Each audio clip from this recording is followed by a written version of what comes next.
Now you can start, Girish ji. And before you complete, ask our president to welcome you. Okay? Okay. Okay, sir. So good evening. Namaskara ellargunu to all friends and fraternity from Samprabha. The Central X GST and Customs Sports and Cultural Association warmly welcomes all fraternity members to the weekly web series number 20. This is the 20th edition of E-Sambhashane.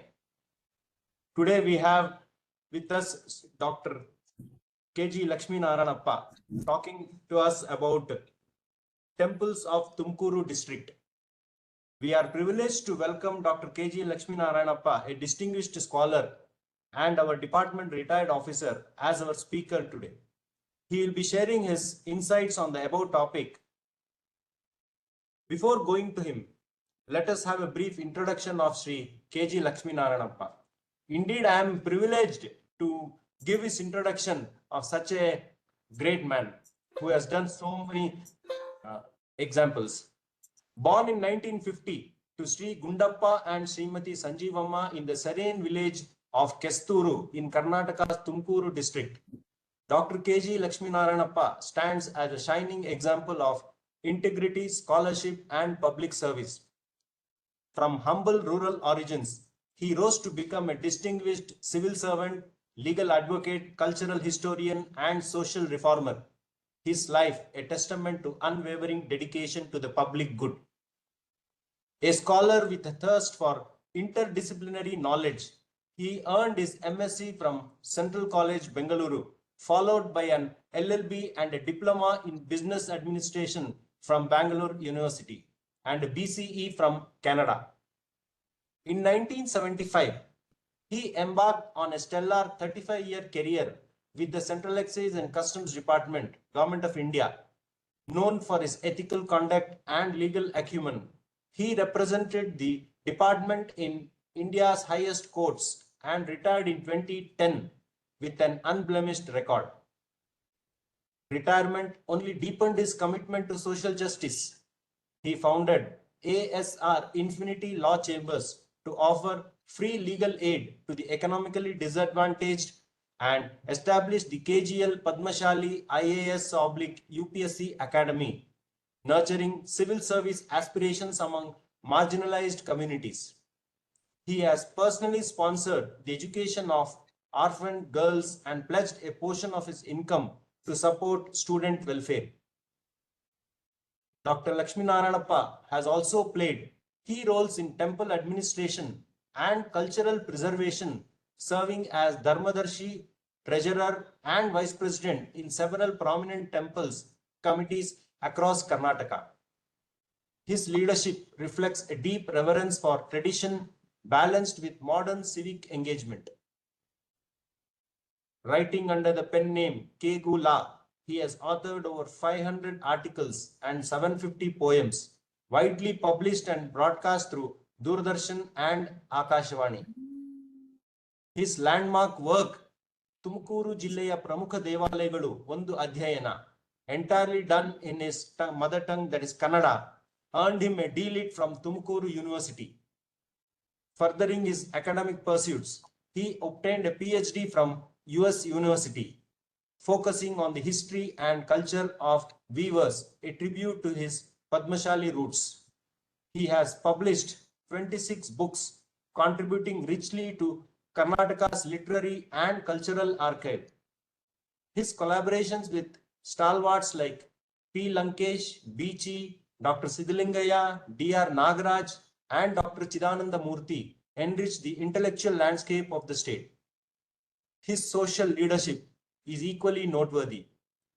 Serving as president of the Bengaluru District Padmashali Employees Organization, secretary of Akhila Bharata Padmashali Sangha, and president of Karnataka Yuva Sahitya Parishad. The government of Karnataka recognized his impact by appointing him as an advisory member of Hampi Kannada University. Honored with 21 prestigious awards, including the Nekara Ratna Award, Samanata Award, and Sadakara Ratna Award, Dr. Lakshmi Narayanappa's life continues to inspire generations across spheres. In every role, as a civil servant, legal expert, cultural guardian, and compassionate human being, Dr. K.G. Lakshminarayanappa exemplifies the ideals of service, humility, and steadfast commitment to values. His journey is a powerful reminder that true greatness lies not in titles, but in the enduring impact of selfless action. This was a very small introduction of today's speaker, Mr. K.G. Lakshminarayanappa. If I go on talking about him, there is a lot more.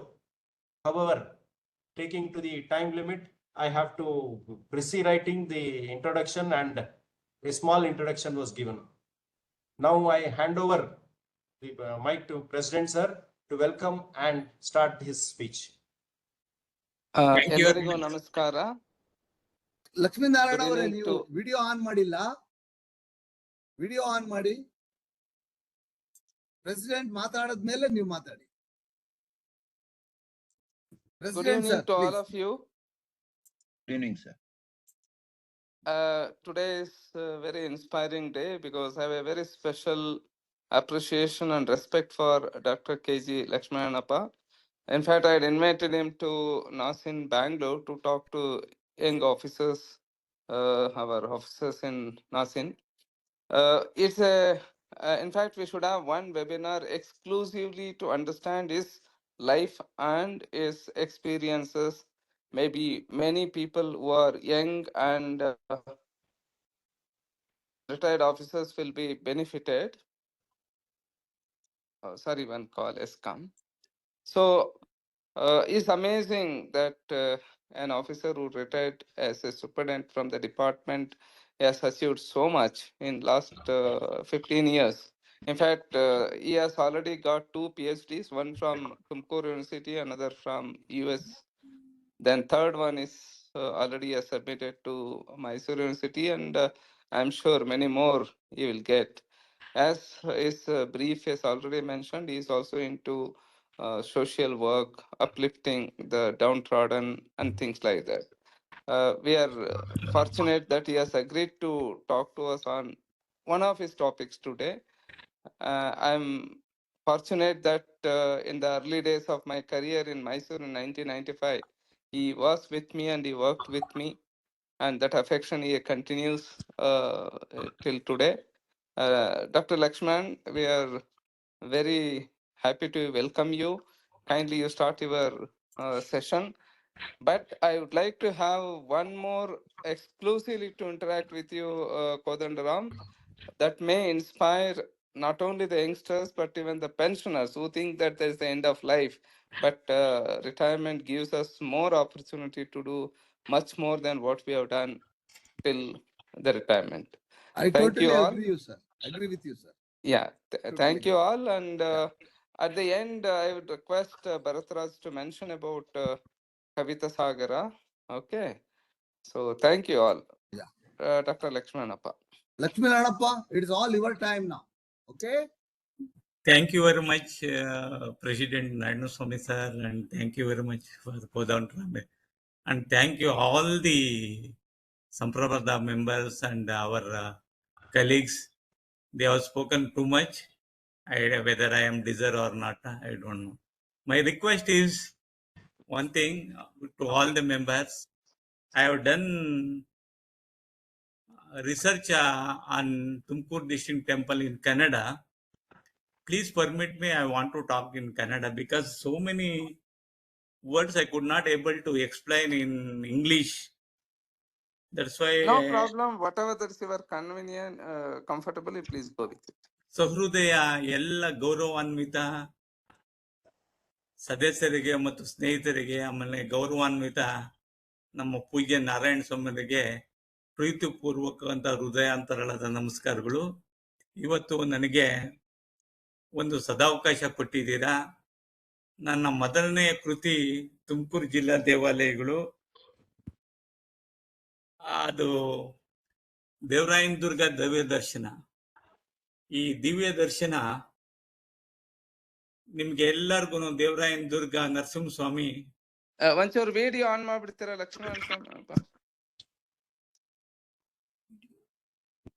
ದೇವರಾಯನ ದುರ್ಗ ದರ್ಶನ ಇದು ನಮ್ಮ ಮೇಲೆ ಮನೆ ದೇವರು. ಹಾ ಇದನ್ನೇ ಮೊದಲನೇ ಕೃತಿ ಇದು. ಈ ಕೃತಿ ಮುನ್ನುಡಿ ಬರೆದಾಗ ಚಿದಾನಂದ ಮೂರ್ತಿ ಅವರು ಒಂದು ಮಾತು ಬರೆದಿದ್ದಾರೆ. ಇದು ಪ್ರವಾಸಿಗರ ಕೈಪಿಡಿ. ಈ ದೇವಾಲಯಗಳು ಎಲ್ಲಾರು ಹೋಗಿ ನೋಡ್ಕೊಂಡ್ ಬಂದಾಗ ಮನೆಗೆ ಬಂದು ನನಗೆ ಒಳ್ಳೆ ಮಾತಾಡಿ ಕೃತಿಗಳು ತಗೊಂಡೋಗಿ ಎಲ್ಲ ದೇವಾಲಯಗಳನ್ನೆಲ್ಲ ನೋಡ್ಕೊಂಡ್ ಬಂದ್ವಿ, ಸಂತೋಷ ಆಯಿತು. ಇದರ ಬಗ್ಗೆ ಆಳವಾದಂತಹ ನೀವು ಅಧ್ಯಯನ ಮಾಡಿ ಬರೆದಿದೆ. ಅದರಲ್ಲಿ ಉದಾಹರಣೆಗೆ ಉಮೇಶ್ ಚಂದ್ರ ಅವರು ಬಿಡದೆಗೆ 2 ದಿವಸ ಒಂದೇ ಸಮನೆ ಓದಿ ಎಂತ ಅದ್ಭುತವಾದಂತಹ ವಿಚಾರಗಳನ್ನ ನಾವು ತಿಳಿಸಿದ್ದೀರಾ ಅಂತ ಹೇಳಿದರು. ಅದಕ್ಕೆ ಸಂತೋಷ ಆಯಿತು. ಅವರಿಗೆ ಈ ಸಂದರ್ಭದಲ್ಲಿ ಧನ್ಯವಾದ ಹೇಳ್ತೀನಿ. ಈ ಕೃತಿ ಬರೆಯ ಕಾರಣ, ನಾನು ಚಿಕ್ಕ ವಯಸ್ಸಿಂದ ನಮ್ಮ ತಂದೆ ಹೇಳಿದಂತ ರೋಮಾಂಚನದ ಘಟನೆಗಳು, ಸಿದ್ದರ ಬೆಟ್ಟ ಇರ್ಬೋದು, ಶಿವಗಂಗೆ ಇರ್ಬೋದು, ಅಥವಾ ದೇವರಾಯನ ದುರ್ಗ ಇರ್ಬೋದು, ಚಿಕ್ಕ ವಯಸ್ಸಿಂದಲೇ ಅನೇಕ ದೇವಾಲಯಗಳು, ತುಮಕೂರು ಜಿಲ್ಲೆ ದೇವಾಲಯಗಳ ಬಗ್ಗೆ ನನಗೆ 10-12 ವಯಸ್ಸಿದ್ದಾಗಲೇ ನಮ್ಮೂರಿನ ಜನ, ನಮ್ಮೂರಿನ ಹಿರಿಯರು ಹೇಳಿದಂತ ಮಾಹಿತಿಗಳು ನನ್ನ ಚಿಕ್ಕ ವಯಸ್ಸಿಂದಲೇ ಮನಸ್ಸಿನಲ್ಲಿ ಆಳವಾಗಿ ಉಳಿದಾಗ, ನಾನು ರಿಟೈರ್ಡ್ ಆದ್ಮೇಲೆ ನಾನು ಯಾಕೆ ಬರೀಬಾರ್ದು ಅನ್ನೋ ತಿಳ್ಕೊಂಡು ಒಂದು ದಿವಸ ದೇವರಾಯನ ದುರ್ಗ ಬಗ್ಗೆ ನಾನು ಒಂದು ಲೇಖನ ಬರೆದು ಪದ್ಮಶಾಲಿ ಪತ್ರಿಕೆಗೆ ಕಳಿಸಿದಾಗ, ಅದು ಪಬ್ಲಿಷ್ ಆಗಿ ಚಿದಾನಂದ ಮೂರ್ತಿಗೆ ತೋರಿಸಿದಾಗ, ಇಲ್ಲ ನೀನು ತುಂಬಾ ಅದ್ಭುತವಾಗಿ ಬರೆದಿದ್ದೀಯಾ, ನಿನಗೆ ಈ ಕವನ ಕತೆ ಇವೆಲ್ಲ ಬಿಟ್ಬಿಟ್ಟು ನೀನು ಸಂಶೋಧನೆ ಕಡೆಗೆ ಗಮನ ಕೊಡು ಅಂತ ಹೇಳಿದಾಗ, ಈ ತುಮಕೂರು ಜಿಲ್ಲಾ ದೇವಾಲಯಗಳನ್ನ ಅಧ್ಯಯನ ಮಾಡಕ್ಕೆ ಸುಮಾರು 8 ವರ್ಷ ಸತತವಾಗಿ ಬೆಂಗಳೂರಿಂದ ನಮ್ಮ ಶ್ರೀಮತಿ ಜೊತೆಗೆ, ಸನ್ಮಾನ್ಯ ಸತೀಶ್ ಜ್ಯೋತಿಗೆ ಬೆಂಗಳೂರಿಂದ ಈ ವಾಸ್ತುಶಿಲ್ಪ ಆಮೇಲೆ ಫೋಟೋಗ್ರಾಫರ್ನ ಕರ್ಕೊಂಡು 8 ವರ್ಷ ಸತತವಾಗಿ ಈ ಕೃತಿಯನ್ನು ಅಧ್ಯಯನ ಮಾಡಿದೆ. ಇದರಲ್ಲಿ ಶಾಸನಗಳು, ನಾವು ಒಂದು ವಿಚಾರ ತಮ್ಮಲ್ಲಿ ನಾನು ತಿಳಿಸೋಕ್ ಬಯಸ್ತೀವಿ. ನಮ್ಮ ದೇವಸ್ಥಾನಕ್ಕೆ ಎಲ್ಲರೂ ಹೋಗ್ತೀವಿ, ಪೂಜೆ ಮಾಡ್ತೀವಿ, ಪ್ರಸಾದ ತಗೊಳ್ತೀವಿ, ಬರ್ತೀವಿ. ಅಲ್ಲಿ ದೇವಸ್ಥಾನದ ಬಗ್ಗೆ ಏನ್ ತಿಳ್ಕೊಂಡಿದೀವಿ, ಯಾರು ಕಟ್ಟಿದ್ರು, ಯಾವ ಶತಮಾನದಲ್ಲಿ ಕಟ್ಟಿದ್ರು, ಯಾಕೆ ಕಟ್ಟಿದ್ರು, ಏನಕ್ಕೆ ಕಟ್ಟಿದ್ರು ಅಂತ ನಾವು ತಿಳ್ಕೊಳ್ಬೇಕಾಗಿದೆ. ಆಮೇಲೆ ಇನ್ನೊಂದು, ನಮ್ಮ ಭಾರತೀಯ ಸಂಸ್ಕೃತಿಯಲ್ಲಿ ದೇವಸ್ಥಾನದ ಬಗ್ಗೆ ಅಪಾರವಾದಂತಹ ಜ್ಞಾನವನ್ನ ಕಲ್ತಿರ್ತೀವಿ, ಪರಂಪರೆಯನ್ನ ಕೊಟ್ಟಿದ್ದಾರೆ, ಸಂಸ್ಕೃತಿಯನ್ನ ಕೊಟ್ಟಿದ್ದಾರೆ. ರಾಜರ ಮಹಾರಾಜರು, ಪಾಳ್ಯಗಾರಗಳು ದೇವಾಲಯಗಳನ್ನು ಕಟ್ಟಿದ್ದಾರೆ. ಭಾರತೀಯ ಸಂಸ್ಕೃತಿಯನ್ನು ಉಳಿಬೇಕಾದ್ರೆ ದೇವಾಲಯಗಳು ಅಗತ್ಯ. ದೇವಾಲಯಗಳು ಜ್ಞಾನ ಕೊಡೋದಲ್ದೇನೆ ನ್ಯಾಯ ದೇವಾಲಯಗಳಾಗಿದ್ವು. ಆಗಿನ ಕಾಲದಲ್ಲಿ ವಿದ್ಯಾ ಸಂಸ್ಕೃತಿಯನ್ನು ಕೊಟ್ಟಿದ್ದಾರೆ. ಈಗ ಶಾಲೆಗಳಿದ್ವು, ಕಾಲೇಜುಗಳಿದ್ವು. ಆಗಿನ ಕಾಲದಲ್ಲಿ ದೇವಸ್ಥಾನಗಳಲ್ಲೇ ವಿದ್ಯಾ ಸಂಸ್ಥೆಗಳಾಗಿದ್ವು. ಉದಾಹರಣೆಗೆ ದೇವರಾಯನ ದುರ್ಗ ತಪ್ಪಲಲ್ಲಿ ವಿದ್ಯಾಶಂಕರ ಒಂದು ದೇವಸ್ಥಾನ ಇದೆ. ಆ ದೇವಸ್ಥಾನದಲ್ಲಿ ವಿದ್ಯಾಶಂಕರ ಗುರುಗಳಲ್ಲಿ 4ನೇ ಶತಮಾನದಲ್ಲಿ 5ನೇ ಶತಮಾನದಲ್ಲಿ ಸಂಸ್ಕೃತ ಹೇಳುವಂತ ಒಂದು ಪರಿಪಾಠ ಇತ್ತು. ಅದನ್ನ ಎಲ್ಲಾರು ಹೋಗ್ತೀವಿ, ದೇವರಾಯನ ದುರ್ಗ ಹೋಗ್ತೀವಿ, ನಾಮಚೆಲ್ಲುಮೆ ಹೋಗ್ತೀವಿ, ನೋಡ್ಕೊಂಡ್ ಬರ್ತೀವಿ. ಆ ವಿದ್ಯಾಶಂಕರ ದೇವಸ್ಥಾನ ನೋಡೋದೇ ಇಲ್ಲ. ಆ ವಿದ್ಯಾಶಂಕರ ದೇವಸ್ಥಾನ ನಾನು ಸಂಶೋಧನೆ ಮಾಡಿ, ಅದು TVS ನವರು, ಉನ್ನಿಕೃಷ್ಣನ್ ಅವರು 2020ರಲ್ಲಿ ಉತ್ಕಲನ ಮಾಡಿ ದೇವಸ್ಥಾನ ನಿರ್ಮಾಣ, ಅತ್ಯಂತ ಸುಂದರವಾದ ದೇವಸ್ಥಾನ. ಅಂತ ದೇವಸ್ಥಾನಗಳನ್ನ ನೋಡ್ಬೇಕು. ಈ ದೇವರಾಯನ ದುರ್ಗದ ಬಗ್ಗೆ ಹೇಳ್ಬೇಕಾದ್ರೆ, ಇದು ದೇವರಾಯನ ದುರ್ಗ ನರಸಿಂಹಸ್ವಾಮಿ ದೇವರು. ಇದು ದೇವರಾಯನ ದುರ್ಗ ದೇವಸ್ಥಾನದಲ್ಲಿ ನಾವೆಲ್ಲ ಎಷ್ಟೋ ಸರಿ ಹೋಗಿದ್ದೀವಿ. ಹೋದಾಗ ನಾವು ದೇವಸ್ಥಾನ ಹೋಗ್ತೀವಿ, ಬರ್ತೀವಿ. ದೇವಸ್ಥಾನ ಯಾರು ನಿರ್ಮಾಣ ಮಾಡಿದ್ರು, ಏನ್ ನಿರ್ಮಾಣ ಮಾಡಿದರು, ಅದರಲ್ಲಿ ಏನಿದೆ, ಗರ್ಭಗುಡಿ, ಅಂತರಾಳ, ನವರಂಗ, ಮುಖಪಂಟಪ, ಇವೆಲ್ಲಿ ಎಲ್ಲಿದೆ, ಹೇಗಿದೆ, ಪ್ರಾಕಾರ ಏನಿದೆ, ಅಲ್ಲಲ್ಲಿ ಏನು ವಾಸ್ತುಶಿಲ್ಪ ಏನಿದೆ, ಯಾರು ಕಟ್ಟಿದ್ರು, ಹೇಗ್ ಕಟ್ಟಿದ್ರು, ಇವೆಲ್ಲ ನಾವು ತಿಳ್ಕೊಳ್ಬೇಕಾಗತ್ತೆ. ದೇವಾಲಯದ ಬಗ್ಗೆ ನಾವು ಸ್ವಲ್ಪವನ್ನ ಮಾಹಿತಿ ತಿಳ್ಕೊಂಡು ಅದರ ಬಗ್ಗೆ ಅಧ್ಯಯನ ಮಾಡಿಕೊಂಡು ಹೋದ್ರೆ ನಮಗೆ ಮನಸ್ಸು ಸಂತೋಷ ಆಗುತ್ತೆ. ಇದು ಈ ದೇವರಾಯನ ದುರ್ಗ ಎಲ್ಲಿದೆ ಅಂದ್ರೆ ತುಮಕೂರಿಗೆ 12 ಕಿಲೋಮೀಟರ್ ಅಲ್ಲಿ ಸಿದ್ಧಗಂಗೆಯಿಂದ ಹೋದ್ರೂ ಆಗುತ್ತೆ, ದಾವಸ್ಪೇಟೆಯಿಂದಲೂ ಹೋಗಿದ್ರೆ ಆಗುತ್ತೆ. ಇದು 3 ಅಂತಸ್ತಿನಲ್ಲಿ ಇದೆ. ಒಂದು ಕೆಳಗಡೆ ಭೋಗ ನರಸಿಂಹ, ಮೇಲ್ಗಡೆ ಯೋಗ ನರಸಿಂಹ, ಆಮೇಲೆ ಮೇಲೆ ಮಹಾರಾಜರ ಒಂದು ಬಂಗಲೆ ಇದೆ. ಇಲ್ಲಿ ಯಾವುದೇ ಶತಮಾನದಲ್ಲಿ 12-13ನೇ ಶತಮಾನದಲ್ಲೇನೆ ಹೊಯ್ಸಳರು ಇದನ್ನ ರಾಜಧಾನಿಯಾಗಿ ಮಾಡ್ಕೊಂಡಿದ್ರು. ಇಲ್ಲಿ ಆನೆಗಳನ್ನ ಪಳಗಿಸ್ತಾ ಇದ್ರು. ಇದನ್ನ ಕರಿಗಿರಿ ಕ್ಷೇತ್ರ ಅಂತಾನೂ ಹೇಳ್ತಾ ಇದ್ರು. ಕರಿಗಿರಿ ಕ್ಷೇತ್ರ ಅಂತ ಯಾಕೆ ಹೇಳ್ತಾ ಇದ್ದಾರೆ ಅಂದ್ರೆ ಇಲ್ಲಿ ಆನೆಗಳನ್ನ ಪಳಗಿಸು, ಆಮೇಲೆ ಇದು ಆನೆ ಸರಿದ ಸ್ಥಳ ಅಂತಾನು ಹೇಳ್ತಾ ಇದ್ರು. ಇದನ್ನ ದೇವರಾಯನ ದುರ್ಗ ಅಂತ ಯಾಕೆ ಹೆಸರು ಬಂತು ಅಂತಂದ್ರೆ, ದೇವರಾಯ ಅಂತ ಒಬ್ಬ ಸಾಮಂತ ರಾಜ, ಮೈಸೂರು ರಾಜರ ಸಾಮಂತ ರಾಜ ಒಬ್ಬ ಪಾಳ್ಯಗಾರರನ್ನ ತುಂಬಾ ತೊಂದರೆ ಕೊಡ್ತಾ ಇದ್ದ ಜನಗಳಿಗೆ. ಅವ್ರನ್ನ ಸೋಲಿಸಿ ಇವನು ಅಧಿಪತ್ಯ ತಗೊಂಡಕ್ಕೆ ದೇವರಾಯನ ದುರ್ಗ. ಈ ದೇವರಾಯ ದುರ್ಗ ಯಾಕಂದ್ರೆ ಇದು ದುರ್ಗಮವಾದಂತ ಕೋಟೆ. ಈಗ ಅಷ್ಟೊಂದು ವನ ಸಂಪತ್ತಿಲ್ಲ. ಆ ಕಾಲದಲ್ಲಿ ಇದು ತುಂಬಾ ದಟ್ಟವಾದ ಅರಣ್ಯ ಆಗಿತ್ತು, ಕಾಡು ಸಂಪತ್ತಿತ್ತು. ಇವತ್ತೂ ಸಹ ನೀವು ಜೂನು ಮತ್ತು ಡಿಸೆಂಬರ್ ವರೆಗೂ ನೋಡಿದಾಗ ಒಳ್ಳೆ ಊಟಿ ತರ ಇರುತ್ತೆ. ಈ ಸಂಪತ್ತು ಚಾರಣ ಮಾಡೋರಿಗೆ, ಆಮೇಲೆ ಬೇರೆ ವಿಚಾರಗಳಿಗೆ ತುಂಬಾ ಅನುಕೂಲವಾಗಿರುತ್ತೆ. ಇನ್ನೊಂದು ಅಂದ್ರೆ ಈ ದೇವಸ್ಥಾನದಲ್ಲಿ ಏನು ವಿಶೇಷ ಅಂದ್ರೆ ಮೇಲೆ ಯೋಗ ನರಸಿಂಹ ದೇವಸ್ಥಾನ ಇದೆ. ಯೋಗ ನರಸಿಂಹನಲ್ಲಿ ಹೋಗಿದ್ದೀರಾ ನೀವು? ನೋಡ್ಕೊಂಡ್ ಬರ್ತೀರಾ? ಅದ್ರ ಬಾಯಲ್ಲಿ 2 ಸಾಲಿಗ್ರಾಮ ಇದೆ. ಆ ಸಾಲಿಗ್ರಾಮ ಯಾರು ತಂದ್ರು ಅಂದ್ರೆ Bharatraj should make his announcements. Regarding what, sir? Kavita Sagar, how Kavita many Sagar announcement you can do now. Kavita Sagara announcement kindly do.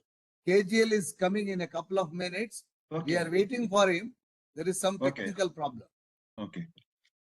Friends, we are arranging a poem competition by name Kavita Sagar, and I've already made announcement in all our WhatsApp groups, and presidents are also has announced it and the letterhead of the association, and all are aware of it. And 11th August is the last date for registration, and 25th August is the last date for presenting the poems, and 6th September is the date of the main event. So all the members of Samprabha are requested to participate, to write poems in this competition in any language they want. But the condition is there should be minimum 10 participants to consider that language for competition. As I received some queries from Mangalore inspector, one lady by name Vamshika Sharma. She doesn't want to become a member, but she wants to participate.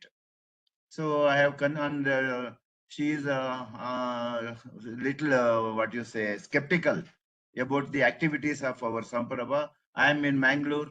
The Samprabha Association is in Bangalore.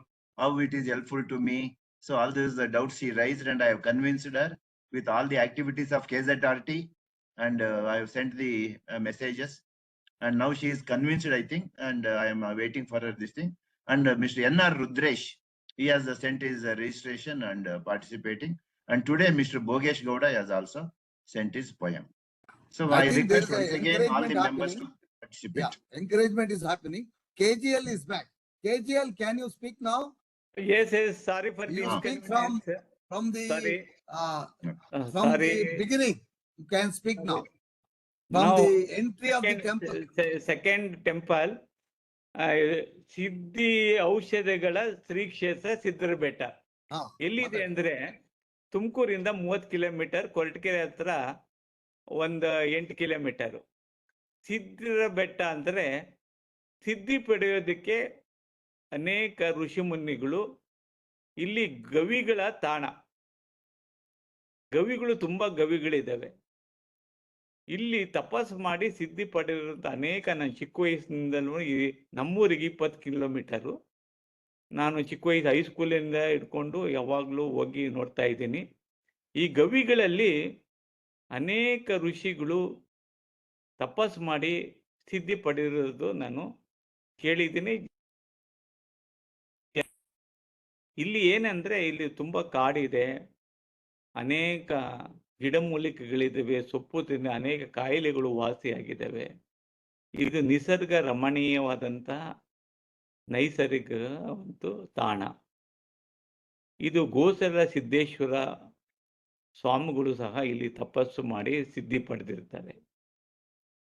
ಇದು ಯಾವುದೇ ರೀತಿಯಂತಹ ದೇವಾಲಯಗಳಲ್ಲ. ಈ ಸಿದ್ದೇಶ್ವರ ನೈಸರ್ಗಿಕವಂತ ದೇವಾಲಯ. ಎಲ್ಲ ಬಂಡೆಗಳು ಅವೇ ಸೇರಿಕೊಂಡು ಗುಹೆಯಾಗಿ ದೇವಸ್ಥಾನ ಮಾಡಿರೋದು. ಇಲ್ಲಿ ಏನು ಒಂದು ವಿಶೇಷ ಅಂದ್ರೆ ಇಲ್ಲಿನ ಗಿಡಮೂಲಿಕೆಗಳಿಂದ ಅನೇಕರು ತಮ್ಮ ಕಾಯಿಲೆಗಳನ್ನ ವಾಸಿ ಮಾಡಿಕೊಂಡಿದ್ದಾರೆ. ಇಲ್ಲಿ ಗಿಡಮೂಲಿಕೆಗಳು ಅನೇಕ ಜೀವರಾಶಿಗಳನ್ನ ಬದುಕಿಸಿದ್ದಾರೆ. ಕಾರಣ ಏನಂದ್ರೆ ಇದು ಸಂಜೀವಿನಿ ಗಿಡಮೂಲಿಕೆ ಇದೆ ಅಂತ ಒಂದು ಪ್ರತೀತಿ. ಕಾರಣ, ಒಂದು ಪುರಾಣದ ಪ್ರಕಾರ ಈ ಹನುಮಂತ ಸಂಜೀವಿನಿ ತಗೊಂಡು ಹೋಗುವಾಗ ಒಂದು ಚೂರು ಗಿಡ ಇಲ್ಲಿ ಬಿದ್ದಿದೆ ಅಂತ ಪುರಾಣಗಳ ಪ್ರಕಾರ ಇದೆ. ಅದಕ್ಕೆ ಪುರಾವೆಗಳ ಪ್ರಕಾರ ಈ ಆಂಧ್ರದಲ್ಲಿ ಬೇಟೆ ಆಡಂತ ಜನಗಳು ಇಲ್ಲಿ ಬಂದಾಗ ಬೇಟೆ ಆಡ್ಕೊಂಡು ಹೋಗುವಾಗ ಆ ಮಲಗಳು ಪ್ರಾಣಿಗಳನ್ನಲ್ಲೇ ತಗೊಂಡೋಗುವಾಗ ಈ ಬಳ್ಳಿನಲ್ಲೇ ಕಟ್ಟಿದಾಗ, ಮೂಟೆ ಕಟ್ಟಿ ತಗೊಂಡು ಹೋಗುವಾಗ ಆ ಬಳ್ಳಿಯಿಂದ ಬೇಟೆ ಆಗಿರುವಂತಹ ಪ್ರಾಣಿಗಳು ಬದುಕಿದ್ದೇವೆ ಅಂತ ಒಂದು ಪ್ರತೀತಿ ಇದೆ. ಅದಕ್ಕೆ ಇದು ನಿದರ್ಶನವೂ ಇದೆ. ಹೀಗಾಗಿ ಆಮೇಲೆ ಇಲ್ಲಿ ಬಂಗಾರ ಪಡೆಯುವಂತಹ ಗಿಡಮೂಲಿಕೆಗಳು ಇದ್ದಾವೆ ಅಂತ ಪ್ರತೀತಿ ಇದೆ. ಏಕೆಂದರೆ ಒಬ್ಬ ಮಹಾರಾಜರು ಇಲ್ಲಿ ಆನೆಯನ್ನ ಸರಪಳಿ ಕಟ್ಟಿ ಓಡಾಡಿಸಿದಾಗ ಓಡಾಡಿ ಬರುವಾಗ ಅದು ಬಂಗಾರ ಆಗಿದೆ. ಅದನ್ನು ಹುಡುಕಿ ನೋಡಿದಾಗ ಅದು ಸಿಗದೇ ಇದ್ದಾಗ ಸುಮ್ಮನಾಗಿದ್ದಾರೆ. ಅಂಥ ಗಿಡಮೂಲಿಕೆ ಇರತಕ್ಕಂತಹ ಒಂದು ಸ್ಥಳ ಇದು, ಒಂದು ಬೆಟ್ಟ ಇದೆ. ಇದು ಕಡಿದಾದಂಥ ಬೆಟ್ಟ, ಯಾವುದು ಮೆಟ್ಲುಗಳಿರಲಿಲ್ಲ, ಈಗ ಮೆಟ್ಲು ಮಾಡಿದ್ದಾರೆ. ಇಲ್ಲಿ ಮೇಲೆ ಶಿವಲಿಂಗ ಇದೆ. ಶಿವಲಿಂಗ ಪಕ್ಕದಲ್ಲಿ ಒಂದು ದೊಣೆ, ಚಿಕ್ಕದ ಬಾವಿ ಅಂತ ದೊಣೆ ಇದೆ. ಅದು ಹಿಮಾಲಯ ತಪ್ಪಲಲ್ಲಿರ್ತಕ್ಕಂಥ ಏನು ಶೀತ ಇದೆ, ಆ ಶೀತ ಯಾರು ಹತ್ತಿತರ ದಣುವಾಗಿರ್ತದೆ ಅಲ್ಲಿ ಸ್ನಾನ ಮಾಡಿದರೆ ಎಲ್ಲ ದಣುವೆಲ್ಲ ಶಮನ ಆಗೋಗ್ಬಿಡುತ್ತೆ. ಆ ರೀತಿಯಂತಹ ಒಂದು ಪುಣ್ಯವಾದಂತಹ ಸ್ನಾನ ಆಗುತ್ತೆ. ಆಮೇಲೆ ಈ ಬೆಟ್ಟದಲ್ಲಿ ಈ ಅನೇಕರು, ದೇವರಾಜ ಅರಸು, ವೀರೇಂದ್ರ ಪಾಟೀಲ್ರು, ಆಮೇಲೆ ಫಿಲಂಚರ್ ರಾಮು, ಇವರೆಲ್ಲ ಅನೇಕ ಕಾಯಿಲೆ, ವಿಜ್ಞಾನಕ್ಕೆ ಸವಾಲಾಗುವಂತಹ, ವೈದ್ಯರಿಗೆ ಸವಾಲಾಗುವಂಥ ಕಾಯಿಲೆಗಳು ಇಲ್ಲಿನ ಗಿಡಮೂಲಿಕೆಗಳಲ್ಲೇ ವಾಸಿಯಾಗಿದೆ.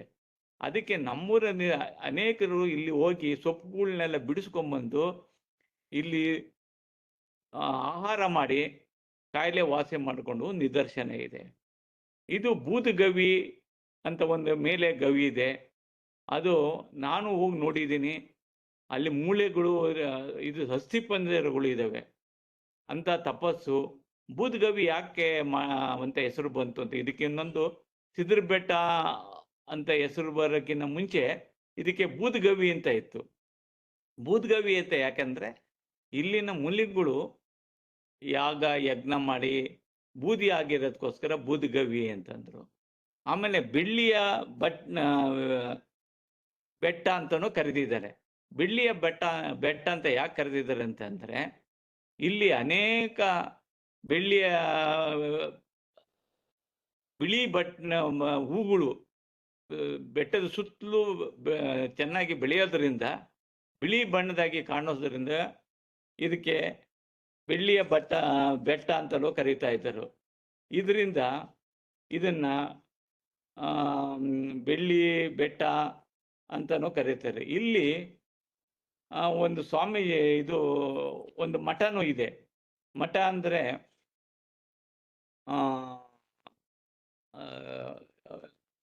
ಲಿಂಗಾಯತರ ಮಠ, ಅಂದರೆ ಶೈವ ಸಿದ್ಧಾಂತದ ಮಠ. ರಂಭಾಪುರಿ ಬಾಳೆಹೊನ್ನೂರು ಶಾಖಾ ಮಠ ಅಂತ. ಆ ಶಾಖಾ ಮಠದಲ್ಲಿ ಉಚಿತ ಊಟ, ಉಚಿತ ವಿದ್ಯೆ, ಆಮೇಲೆ ವಸತಿ ಗೃಹ ಎಲ್ಲ ಮಾಡಿ ಎಲ್ಲ ಅಲ್ಲಿ ಯೋಗ ಶಾಲೆ, ಗೋಶಾಲೆ, ಜ್ಯೋತಿಷ್ಯ, ಸಂಸ್ಕೃತ ಪಾಠ ಎಲ್ಲ ಮಾಡ್ತಾರೆ. ಹೋಗೋ ಪ್ರವಾಸಿಗರಿಗೆ ವಸತಿ ಊಟ ಎಲ್ಲ ಕೊಡ್ತಾರೆ, ವ್ಯವಸ್ಥೆ ಮಾಡ್ತಾರೆ. ಒಳ್ಳೆ ಸುಂದರವಾದ ಪ್ರಕೃತಿ ಸೌಂದರ್ಯ. ಇದಕ್ಕೆ ಹೋದ್ರೆ ನಮಗೆ ಮನಸ್ಸು ಶಾಂತಿ ಸಿಗುತ್ತೆ. ಆಮೇಲೆ ಇಲ್ಲಿ ಕಾಡು ಪ್ರಾಣಿಗಳು ಆ ಕಾಲದಲ್ಲಿ ಚಿರತೆ, ಹುಲಿ ಎಲ್ಲ ಇದ್ವು. ಈಗ ಆಧುನಿಕ ಇರೋದ್ರಿಂದ ಕಡಿಮೆ ಆಗಿದೆ. ಒಳ್ಳೆ ಯಾತ್ರಾ ಸ್ಥಳ, ತುಂಬ ಸಂತೋಷ ಕೊಡುತ್ತೆ ಹೋಗಿ ಬಂದರೆ. ನೆಕ್ಸ್ಟು ನಮಗೆ ಈ ತುರುವೇಕೆರೆ ದೇವಾಲಯಗಳು ಎಲ್ಲ ವಾಸ್ತುಶಿಲ್ಪ. ನಾವು ಬೇಲೂರು, ಹಳೇಬೀಡು ಹೋಗೋದೇ ಬೇಡ ಇಲ್ಲ. ತುಮಕೂರು ಇಂದ ತುರುವೇಕೆರೆಗೆ ಹೋದರೆ ಒಳ್ಳೆ ಚೆನ್ನಕೇಶ್ವರ ದೇವಾಲಯ, ಅದು 1461 ಚೆನ್ನಿಗರಾಯ ಸ್ವಾಮಿ ದೇವಸ್ಥಾನ, ಶಂಕರೇಶ್ವರ ಸ್ವಾಮಿ ದೇವಾಲಯ, ಬ್ಯಾಟರಾಯನ ಸ್ವಾಮಿ ದೇವಾಲಯ, ಒಂದು 3-4 ದೇವಸ್ಥಾನ ತುರುವೇಕೆರೆಯಲ್ಲೇ. ಎಲ್ಲ ವಾಸ್ತುಶಿಲ್ಪ. ನಾವು ಅಷ್ಟು ಸುಂದರವಾಗಿ ಶಿಲ್ಪಕಲೆ ಇದೆ, ತುಂಬ ಸೌಂದರ್ಯ ಇದೆ. ತುರುವೇಕೆರೆ ಬ್ಯಾಟರಾಯನ ಸ್ವಾಮಿ ಅಷ್ಟು ಒಂದು ಕಾಲದಲ್ಲಿ ಅಗ್ರಹಾರ ಆಗಿತ್ತು. ಅದು ಅಂತ ಸುಂದರವಾದಂಥ ದೇವಾಲಯಗಳು ತುರುವೇಕೆರೆಯಲ್ಲಿದೆ. ಅದನ್ನ ನಿರ್ಮಾಣ ಮಾಡಿದವರು ಹೊಯ್ಸಳರ ಕಾಲದಲ್ಲಿ. ಅಲ್ಲಿ ನಮಗೆ ಅನೇಕ ವಾಸ್ತುಶಿಲ್ಪ ನಮಗೆ ನೋಡಲಿಕ್ಕೆ ಚೆನ್ನಾಗಿರುತ್ತೆ. ನರಸಿಂಹಪುರಿ ಹೊಯ್ಸಳರ ದೊರೆ ಬಲ್ಲಾಳ ಅಧಿಪತ್ಯದಲ್ಲಿ ಇಮ್ಮಡಿ ವೀರ ನರಸಿಂಹರಾಯನು ದ್ವಾರ ಸಮುದ್ರವನ್ನು ರಾಜಧಾನಿಯಾಗಿ ಮಾಡಿಕೊಂಡಿದ್ದ ತುರುವೇಕೆರೆಯಲ್ಲಿ. ಅಲ್ಲಿ ರಾಣಿ ಲೋಕಾಂಬಿಕೆ ಇಬ್ಬರು ದೈವಭಕ್ತರ ಅರಮನೆಯ ಶ್ರೀದೇವಿ ಭೂದೇವಿ ಸಮೇತದ ಮಹಾವಿಷ್ಣುವಿನ ವಿಗ್ರಹಗಳನ್ನು ಅಲ್ಲಿ ಬಂಗಾರದಲ್ಲಿ ದಾನ ಕೊಟ್ಟಿದ್ದು ಎಲ್ಲ ನಮಗೆ ಕಾಣಲಿಕ್ಕೆ ಸಿಗುತ್ತೆ. ಆಮೇಲೆ ಶೈವ ಮತ್ತು ವೈಷ್ಣವ ಎರಡೂ ಸಂಪ್ರದಾಯಗಳು ಆ ದೇವಸ್ಥಾನದಲ್ಲಿ ಕಾಣಲಾಗುತ್ತೆ. ಗಂಗಾಧೇಶ್ವರ ದೇವಸ್ಥಾನ ಇದೆ. 16ನೇ ಶತಮಾನದಲ್ಲಿ ಅದನ್ನ ನಿರ್ಮಾಣ ಮಾಡಿದ್ರು. ಯಾರು ನಿರ್ಮಾಣ ಮಾಡಿರೋದಕ್ಕೆ ಎಲ್ಲ ದಾಖಲೆಗಳಿದ್ದಾವೆ. ಅದಾದ್ಮೇಲೆ ಮೂಲೆಶಂಕರ ದೇವಾಲಯ, ಅದು ಶಿವ ದೇವಾಲಯ. ತುಂಬಾ ಅದ್ಭುತ ವಾಸ್ತುಶಿಲ್ಪವನ್ನ ಕಟ್ಟಿದ್ದಾರೆ. ಅದು ದೇವಾಲಯ ಪೂರ್ವಾಭಿಮುಖವಾಗಿದೆ, ಮುಖಮಂಟಪ. ಆಮೇಲೆ ಇನ್ನೊಂದು ವಿಶೇಷ ಅಂದರೆ ಆ ಸೂರ್ಯನ ಬೆಳಕು ಆ ದೇವಾಲಯದ ಮೇಲೆ. ನಾವು ಇಲ್ಲಿ ಬಾಲಗಂಗಾಧರ ಸ್ವಾಮಿ ಗವಿಗಂಗಾಧರ ಸ್ವಾಮಿನಲ್ಲಿ ಹೆಂಗೆ ಬೆಳಕು ಬೀಳುತ್ತೋ ಪ್ರತಿದಿನ ಈ ಶಿವ ದೇವಾಲಯದಲ್ಲಿ, ಮೂಲಶಂಕರ ದೇವಾಲಯದಲ್ಲಿ ಕಾಣಿಸುತ್ತೆ. ಅಷ್ಟು ಚೆನ್ನಾಗಿ ಬೆಳಕು ಬೀಳೋಂಗೆ ನಿರ್ಮಾಣ ಮಾಡಿದ್ದಾರೆ. ಅದರಲ್ಲಿ ವಾಸ್ತುಶಿಲ್ಪ ಚೆನ್ನಾಗಿರೋದ್ರಿಂದ ನಮಗೆ ಇಡೀ ದಿವಸ ಆ ದೇವಸ್ಥಾನದಲ್ಲಿ ಪಾಣಿಪೀಠ, ಕಲಾಕೃತಿ, ಕಂಬಗಳಲ್ಲಿ ಕಲಾಕೃತಿ, ಆಮೇಲೆ ಸಣ್ಣ ಸಣ್ಣ ಭಿತ್ತಿ ಚಿತ್ರಗಳು ಸಹ ನಮಗೆ ಕಾಣಿಸ್ತದೆ. ಅಂತ ಒಳ್ಳೆ ದೇವಾಲಯ. ಆಮೇಲೆ ಅಲ್ಲೇನೆ ಪಕ್ಕದಲ್ಲೇನೆ ಗಂಗಾಧರೇಶ್ವರ ದೇವಾಲಯ, ಚೆನ್ನಕೇಶ್ವರ ದೇವಾಲಯವು ಸಹ ಇದೆ. ಸುಂದರವಾದ ಮೂರ್ತಿ. ವಿಷ್ಣು ದೇವಾಲಯದಲ್ಲಿ ಅತ್ಯಂತ ಸುಂದರವಾಗಿರೋದು ಅಂತಂದ್ರೆ ಚೆನ್ನಕೇಶ್ವರ ದೇವಾಲಯ. ಅದು ಕ್ರಿಸ್ತಶಕ 1258ರಲ್ಲಿ ಅದೇ ಸೋಮಣ್ಣ ದಂಡನಾಯಕ ಅದನ್ನ ನಿರ್ಮಾಣ ಮಾಡಿದ. ಶಿಲ್ಪಕಲೆ ತುಂಬಾ ಚೆನ್ನಾಗಿದೆ. ಅದನ್ನ ನೋಡ್ಲೇಬೇಕು. ನಾವು ತುರುವೇಕೆರೆ ಹೋದ್ರೆ ಒಂದು ದಿವಸ ಎಲ್ಲ 3 ದೇವಸ್ಥಾನಗಳನ್ನೆಲ್ಲ ತುಂಬಾ ಚೆನ್ನಾಗಿ ನೋಡ್ಕೊಂಡ್ ಬರ್ಬೋದು. ಅದಾದ್ಮೇಲೆ ನೊಣವಿನಕೆರೆನೂ ಅಷ್ಟೇ. ನೊಣವಿನಕೆರೆಯಲ್ಲಿ ಒಂದು 3 ದೇವಸ್ಥಾನಗಳಿದ್ದಾವೆ. ವೇಣುಗೋಪಾಲ ಸ್ವಾಮಿ ದೇವಸ್ಥಾನ, ಅದ್ಭುತವಾದಂಥ ವೇಣುಗೋಪಾಲ ಸ್ವಾಮಿ ದೇವಸ್ಥಾನ. ಆ ದೇವಸ್ಥಾನ, ಆ ಧ್ವಜಸ್ತಂಭ, ಮುಖಮಂಟಪ, ಪ್ರವೇಶ ದ್ವಾರ, ಶಿಲ್ಪಕಲೆಯಲ್ಲಿ ಹೇಳಿ ಮಾಡಿಸಿರ್ತಕ್ಕಂಥ ದೇವಸ್ಥಾನ, ಅದನ್ನು ನೋಡ್ಬೋದು. ಆಮೇಲೆ ನೆಕ್ಸ್ಟ್ ಅದರಲ್ಲಿ 5 ಶಿವ ದೇವಾಲಯಗಳಿದ್ದಾವೆ ನೊಣವಿನಕೆರೆಯಲ್ಲಿ. ಆಮೇಲೆ ಬೇಟರಾಯ ಸ್ವಾಮಿ ದೇವಸ್ಥಾನ, ಅದು ತುಂಬ ಚೆನ್ನಾಗಿದೆ. ನೊಣವಿನಕೆರೆಯಲ್ಲಿ ನಮಗೆ ದೇವಸ್ಥಾನ ನೋಡೋಕ್ಕೆ ಇಡೀ ಒಂದು ದಿವಸ ಬೇಕಾಗುತ್ತೆ. ಅದೇ ಪಕ್ಕದಲ್ಲಿ ನೊಣವಿನಕೆರೆ ಪಕ್ಕದಲ್ಲಿ 3 ಕಿಲೋಮೀಟರಲ್ಲಿ ಆ ಏರಿ ಮೇಲೆ ಹೋದ್ರೆ ನಮಗೆ ಲಕ್ಷ್ಮೀ ನರಸಿಂಹಸ್ವಾಮಿ ದೇವಾಲಯ, ವಿಘ್ನಸಂತೆ ದೇವಾಲಯಗಳು ಅಂತ, ಲಕ್ಷ್ಮೀ ನರಸಿಂಹಸ್ವಾಮಿ ದೇವಾಲಯ ಅಂತ ಅದ್ಭುತವಾದ ಶಿಲ್ಪಕಲೆ.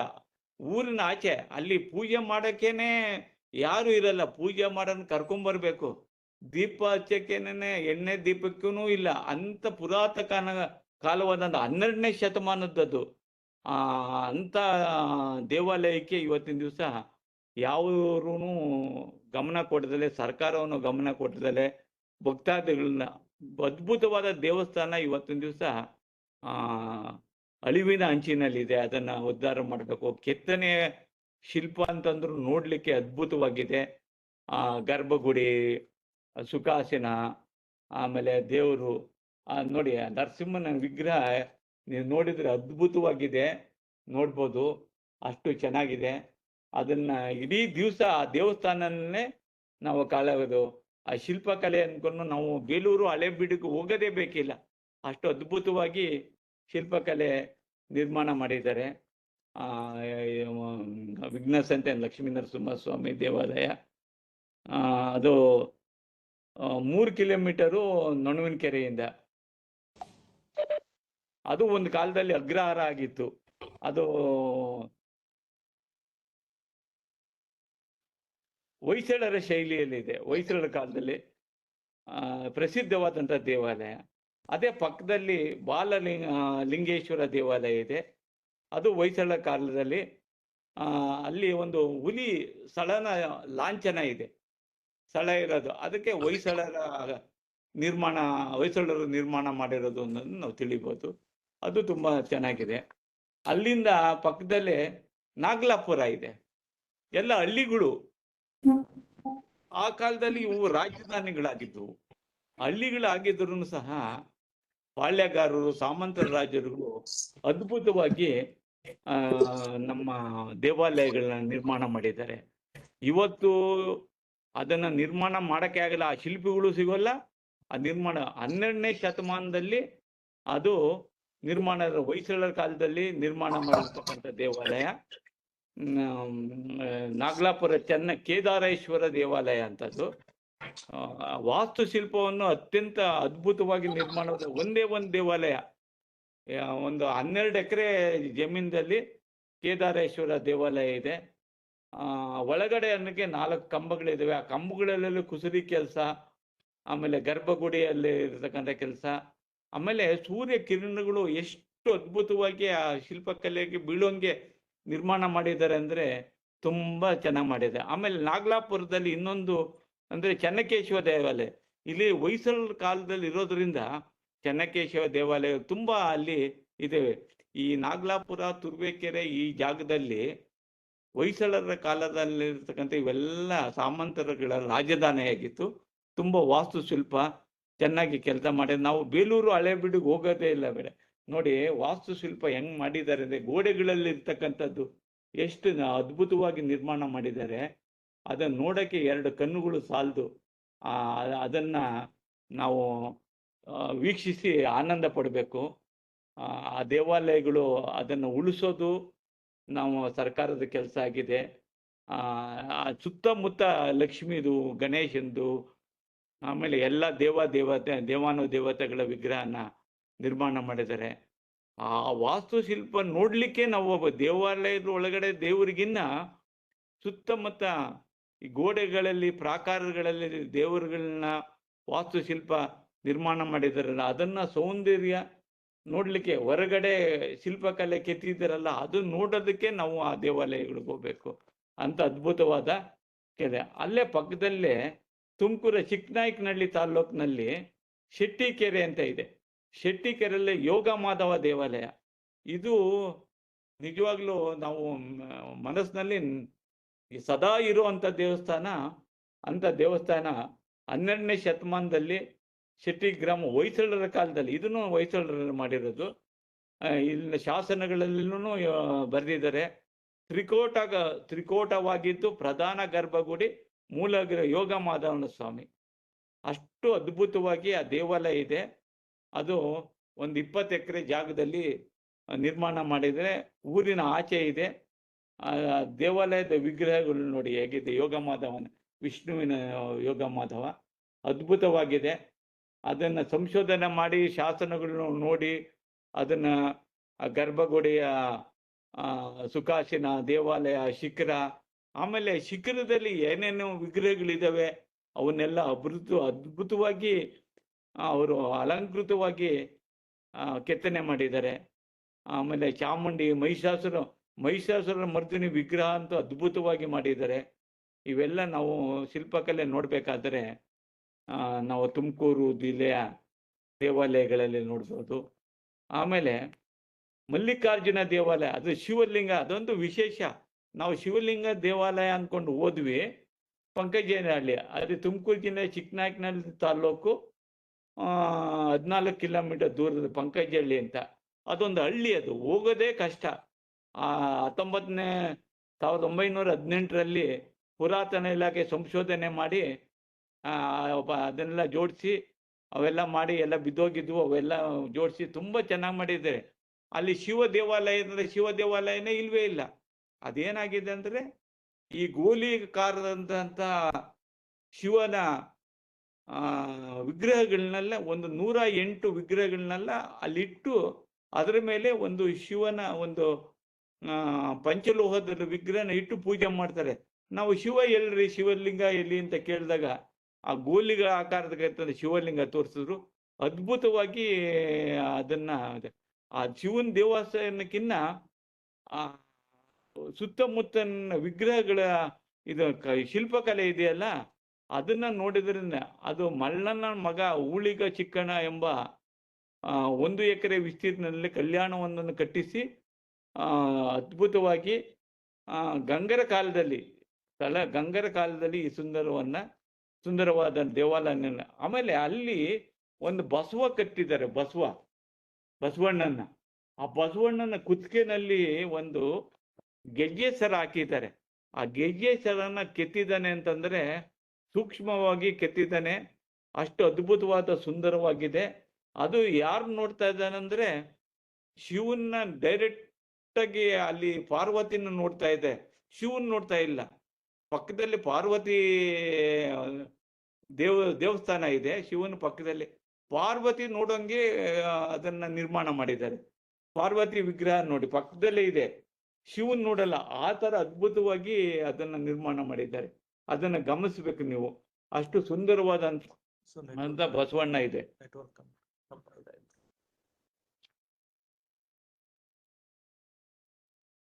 ಹೋಯ್ತಾ?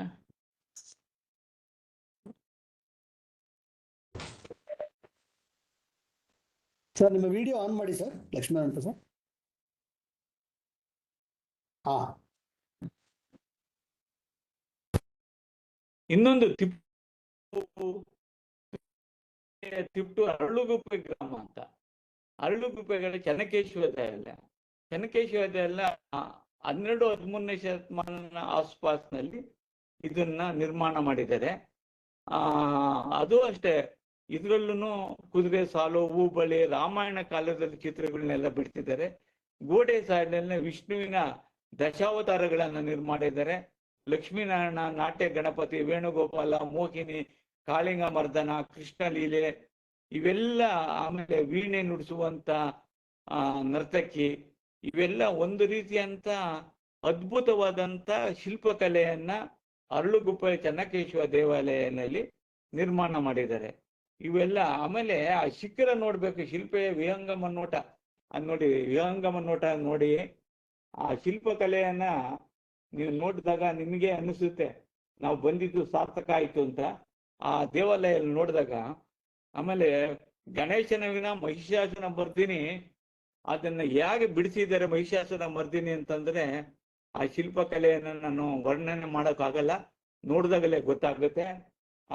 ಅದನ್ನ ಶಂಖ, ಚಕ್ರ, ಗದ ಇದನ್ನ ವೆಂಕಟೇಶ್ವರ ಚೆನ್ನಕೇಶ್ವರ ಗರ್ಭದ ದ್ವಾರದಲ್ಲಿ ಆಮೇಲೆ ಆ ವಿನ್ಯಾಸ, ಆ ಕಂಬಗಳಲ್ಲಿರ್ತಕ್ಕಂಥ ಭುವನೇಶ್ವರಿ ವಿನ್ಯಾಸ, ಇವೆಲ್ಲ ಹೊಯ್ಸಳರ ಶೈಲಿಯ ವೈಭವಗ ಎಂಥ ವರ್ಣನೆ, ನಮಗೆ ವರ್ಣನೆ ಮಾಡೋದಕ್ಕೆ ಆಗದಂತೆ, ವರ್ಣನೆ ನಿಲುಕದಂತಹ ಸಾಲುಗಳನ್ನ, ಚಿತ್ರಗಳನ್ನ, ಶಿಲ್ಪಕಲೆಯನ್ನ ನಮ್ಮ ಶಿಲ್ಪಿ ಮಾಡಿಟ್ಟಿದ್ದಾರೆ. ಅದನ್ನ ನಾವು ಅನುಭವಿಸ್ಬೇಕು, ನೋಡಬೇಕು, ವಿಸಿಟ್ ಮಾಡಬೇಕು.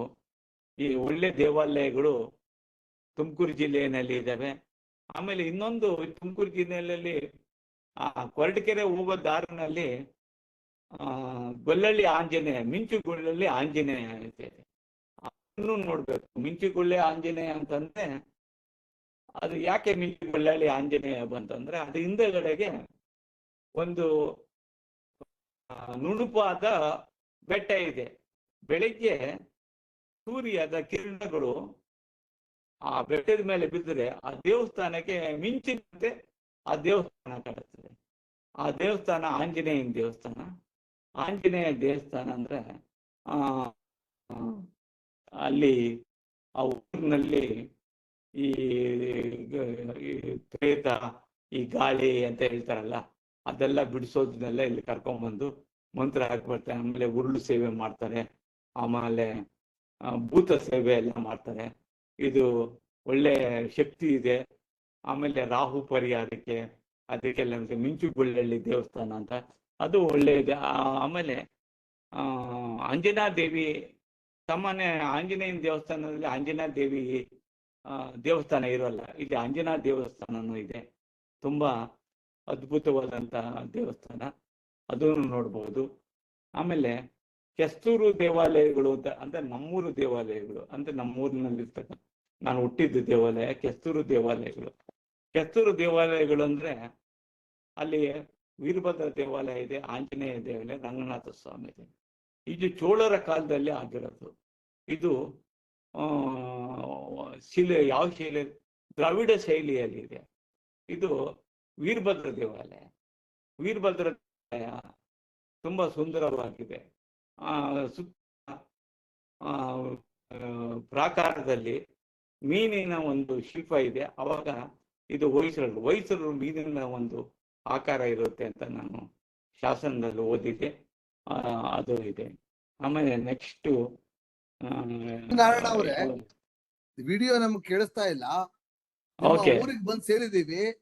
ಮುಂದಿನ ಭಾಗವನ್ನ ಮತ್ತೊಮ್ಮೆ ಮಾಡೋಣ, ಯಾಕಂದ್ರೆ ವಿಡಿಯೋ ಆಡಿಯೋ ಕೇಳಿಸ್ತಾ ಇಲ್ಲ. ಯಾರನ್ನ ಕ್ವಶನ್ಸ್ ಈಗ ವಾಸುದೇವ್ ಅವರು ಮಾತಾಡ್ತಾರೆ further. Vasudev, please take over.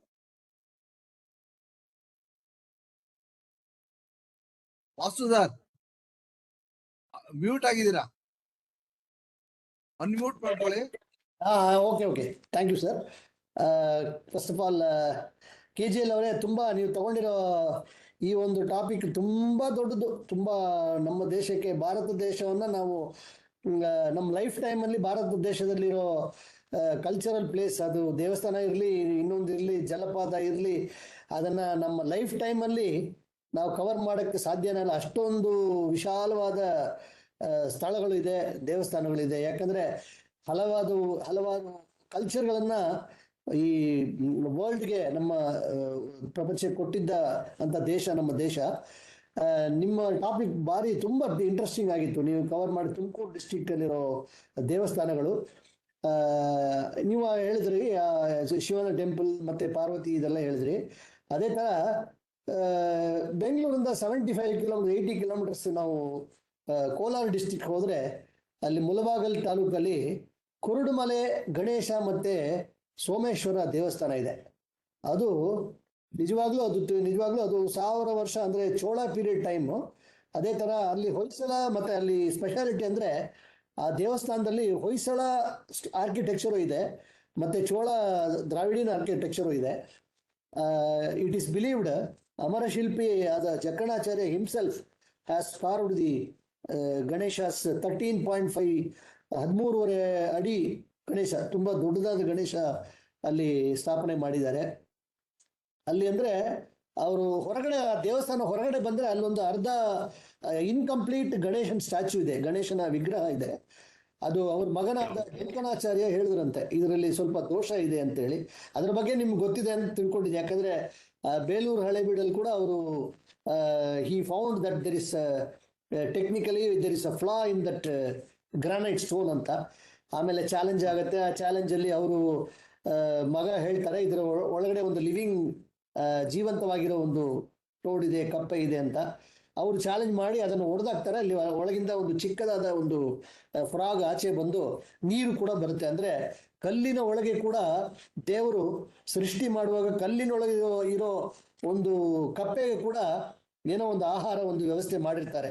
ಈ ಭೂಮಿಯಲ್ಲಿ ಹುಟ್ಟಿದ ಯಾವುದೇ ಜೀವರಾಶಿ ಇದ್ರೂ ಕೂಡ, ಅಮೀಬಾ ಇದ್ರೂ ಕೂಡ, ಮೈಕ್ರೋ ಆರ್ಗಾನಿಸಮ್ ಅದು ಕೂಡ ಆಹಾರವನ್ನ ಒಂದು ಮಾಡಿದ್ದಾನೆ. ಆ ಕಲ್ಲು ಒಳಗೆ ಇರೋದನ್ನ ಇವ್ರು ಹೇಳ್ತಾರೆ.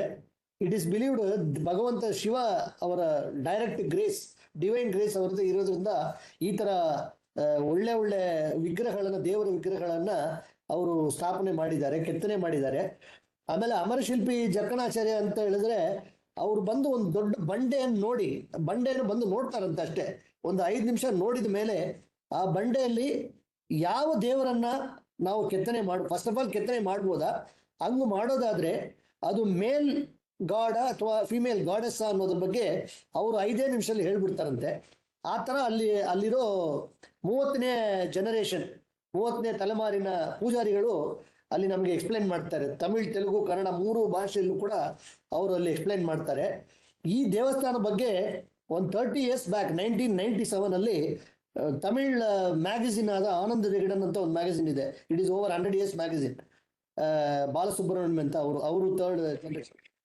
ಅವರು ಅದರ ಬಗ್ಗೆ, ಆ ಒಂದು ದೇವಸ್ಥಾನದ ಬಗ್ಗೆ, ನಮ್ಮ ಕರ್ನಾಟಕದಲ್ಲಿರೋ ಆ ದೇವಸ್ಥಾನದ ಬಗ್ಗೆ ಒಂದು ಆರ್ಟಿಕಲ್ ಹಾಕಿದ್ದಾರೆ. ಸೊ ನಿಮ್ಮ ಈ ಒಂದು ರಿಸರ್ಚ್, ನಿಮ್ಮ ಮಾಡಿರೋ ಒಂದು ವರ್ಕ್ ಇದೆ, ಅದು ಭಾಳ ದೊಡ್ಡದು. It is really interesting. ನಮ್ಮ ಈ ನಮ್ಮ MGK ಅವ್ರು ಹೇಳ್ದಂಗೆ ಇನ್ನೊಂದು ಸೆಷನ್ ಬೇಕಾಗುತ್ತೆ. ಯಾಕಂದರೆ ಇದು ದೊಡ್ಡ ಟಾಪಿಕ್. ಒಂದೊಂದು ಊರಿನಲ್ಲೂ ಒಂದೊಂದು ಸ್ಟೇಟ್ನಲ್ಲೂ ಇರತಕ್ಕಂಥ ದೇವಸ್ಥಾನಗಳು 1000 ವರ್ಷ ಪುರಾತನವಾದದ್ದು. So it is very very time consuming to cover and to understand the architecture and beauty. So ನೀವು ಇದನ್ನು ತುಂಬ ಚೆನ್ನಾಗಿ ನಮಗೆ ಈ ವಿದಿನ್ ದ ಲಿಮಿಟೆಡ್ ಟೈಮ್ ನೀವು 4-5 ದೇವಸ್ಥಾನದ ಬಗ್ಗೆ ಹೇಳಿದ್ರು ತುಮಕೂರು ಡಿಸ್ಟ್ರಿಕ್ಟಲ್ಲಿ. ಸೊ ನಿಮ್ಮ ಒಂದು ವರ್ಕಿಗೆ ನಾವು ಭಾಳ ಇಂಟ್ರೆಸ್ಟಿಂಗ್ ಆಗಿದ್ದೀವಿ. ಇನ್ನೊಂದು ಕಾರ್ಯಕ್ರಮ ಕೊಡೋಣ. ಈಗ ನಮ್ಮ ಪ್ರೆಸಿಡೆಂಟ್ ಸರ್ ಅವರಿಗೆ ಏನಾದರೂ ಇದ್ರ ಬಗ್ಗೆ ಹೇಳೋದಾದ್ರೆ ಪ್ರೆಸಿಡೆಂಟ್ ಸರ್ಗೆ request ಮಾಡ್ಕೊಳ್ತೇನೆ. Vasu have spoken well, and there was some technical glitches. Otherwise, KGL has got wealth of knowledge and information to share with us. Maybe next time we will use some PPT. Yes, sir. Yes. Photographs ಒಂದಷ್ಟು ತೋರಿಸಿದ್ರೆ ನಮಗೆ it's a promotion of Tumkur tourism also. Definitely, sir. So all of us can go and visit these places. Okay. Definitely. Thank you, KGL, and yes, sir. Thanks to everyone. So thank you, sir. Thank you, Kodandaram. Yes, sir.